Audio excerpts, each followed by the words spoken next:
We've all heard well-known stories of ancient mythical creatures such as dragons. But until this day, people all over the world continue to report sighting of various mysterious monsters. You've all heard of the famous Loch Ness monster in Scotland, with its humped back, long tail, and snake-like head. People have been reporting sighting of it since the 6th century. There have been even some photos taken of Nessie. Some people believe that Nessie is a dinosaur that somehow survived in Loch Ness.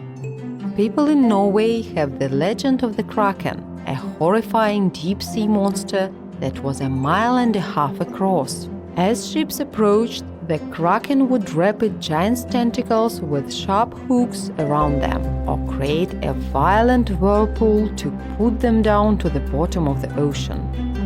Bigfoot, a strange-looking big hairy creature, has been a part of American folklore for years. Most people describe it as a two-legged creature 2 to 3 meters tall with long arms and a short neck.